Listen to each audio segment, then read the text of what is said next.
Paano nga ba natin mabibigyan ng mas malakas na boses ang mga nakatatanda sa ating bansa?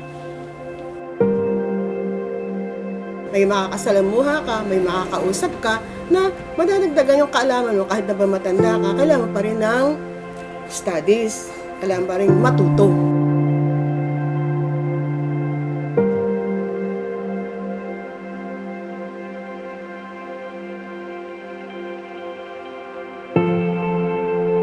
Isa sa mga organisasyon na tumutulong sa mga nakatatanda sa Pilipinas ay ang Coalition of Services for the Elderly o ang COSE. Ang COSE ay isang non-government organization na nagtatrabaho para sa mga nakatatanda upang may makatuwang yung mga nakatatanda na matugunan yung kanilang mga pangangailangan o mga issues katulad ng pagdating sa issue ng kahirapan, sa pagiging excluded, and also yung pagiging invisible nila sa lipunan. So, andi dito yung COSE para makatuwang ng mga grupo ito na isulong yung mga kanilang mga advocacy. Isa sa mga pangunahing stratehiya ng COSE ay ang pag-oorganisa at pagpapalakas ng mga older persons organizations. May iba't iba kasing grupo ng nakatatanda, no? So, yung ginagawa ng COSE, katuwang yung mga nakatatanda ay nagbubuo kami ng mga natawag naming Older Persons Organization. Ito ay community-based na kung saan kasi mas naniniwala kami na kung kasama sila, una pa lang sa pagtukoy ng mga problema, pagtukoy ng mga pwedeng solusyon doon sa problemang to, mas magiging sustainable. Kung may structure kasi, mas madaling matugunan yung mga problemang kinakaharap nila mismo, na sila mismo. Maliban sa pagpapalakas ng mga OPOs, ang proyekto ng COSE na sinusuporta ng Voice Program ay naglalayon na ring magkaroon ng tamang legal na rehistrasyon at balido na konstitusyon and bylaws at iba pang mga polisiya at struktura na kailangan. Kasama dito ay ang pagpapalakas rin ng mga kakayahan ng mga namumuno ng OPOs. May mga magagandang resulta itong naidulot at isa sa mga ito ay ang pagkakaroon ng magandang feedback loop para sa mga elderly at ang mga namumuno. Yung nag-survey sa barangay, doon nakakuha kami ng mga iba't ibang problema na iyon namang problema ngayon, ipinasa namin kay Mayor para mabigyan naman ng solusyon. Nagkaroon pa rin kami ng planning sa mga bawat senior assistance barangay, center na mag-provide kami ng help desk kung saan ay yung mga problema sa barangay idadalhin doon sa help desk ng barangay, and the help desk ng barangay ipapasa naman dito sa Federation Help Desk. Ang nangyayari kung minsan sa mga problema roon, diretso rito, isa individual problems, isa-isang nagpupunta rito. And doon nakita namin na malaking bagay yung mayroong true channel, di ba? Na mula sa barangay, especially yung mga sasabihin natin, mga medyo mahirap, hindi man makakarating dito, pamasahe lang, problema pa, doon kung may help desk sa barangay, help desk lang ng officer nang magpupunta rito at magbibigay ng mga problema ngayon. And this one time shot lang siguro yung pag-resolve ng problem. Dalawang magandang modelo ng pagpapalakas ng komunikasyon ay ang interbarangay visitation at paggamit ng radyo sa Arayat, Pampanga. Kaalaman nila sa mga batas para sa mga senior citizens, isa din sa nakapagbigay sa amin ng linaw na dumating ang Voice Project. Bagay na ito ay nabibigay naman namin sa mga miyembro namin sa pamamagitan ng mga monthly meeting na binibigay namin sa kanila.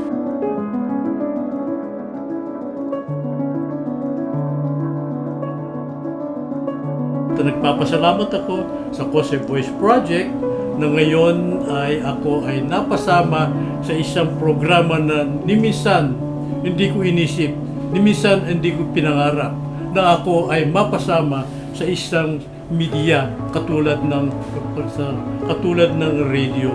Sa kasalukuyan, bagamat ngayon ay nahinto dahil lahat kami ay busy at kulang kami ng mga volunteer, ito ang tinatawag na radio broadcasting.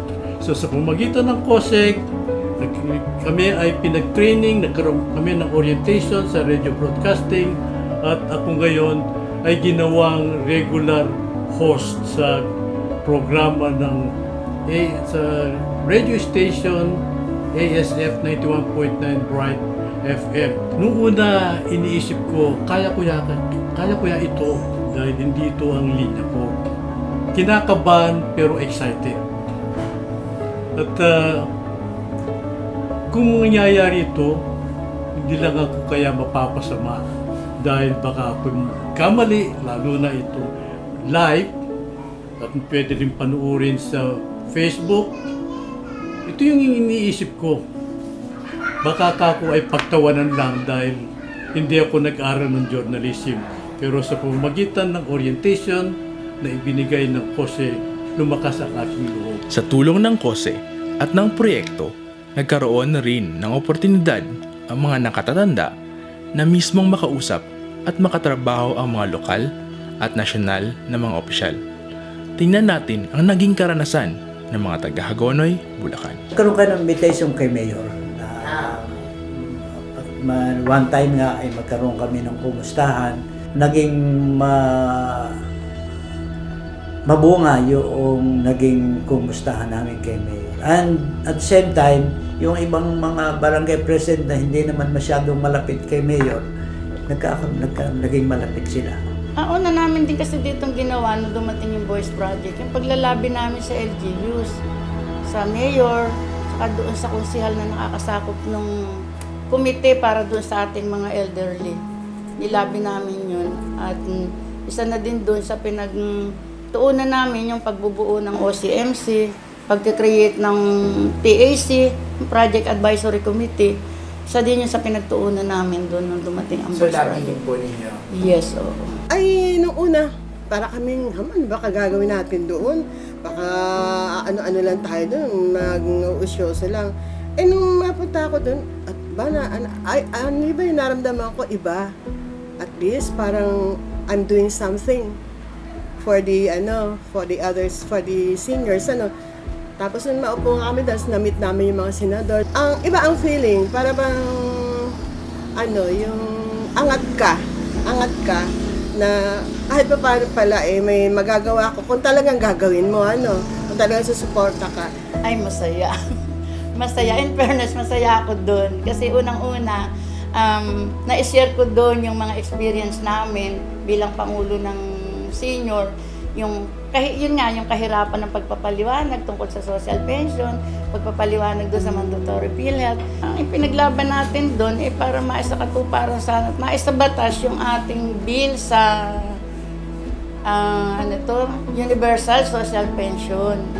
At yun yung isa sa pinapaliwanag namin sa mga miyembro namin na bagamat ngayon ay limited yung miyembro ng social pension, pero ang mahalaga doon, samahan kami sa pagdadasal na maisabatas yung Universal Social Pension para mas marami yung makinabang. Ang magiging ko sana sa ibang nakatatanda, yung maging attentive sila kapag nagpapatawag kami ng meeting. So, ibig sabihin sa amin, nagiging kahinaan namin din kasi yun eh.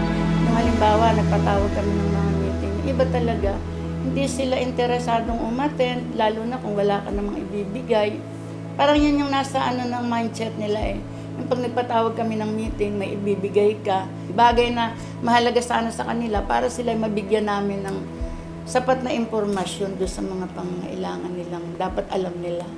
Dapat maramdaman nila na tayo ay may mga problemang dumarating na kung saan sa pagkakaisa natin, magkakatulong-tulungan tayo. Kahit po tayo ay senior citizens na, meron pa po tayong magagawa. Meron po tayong maitutulong sa pag-unlad ng ating mga pamayanan, sa kaunlaran ng ating bayan.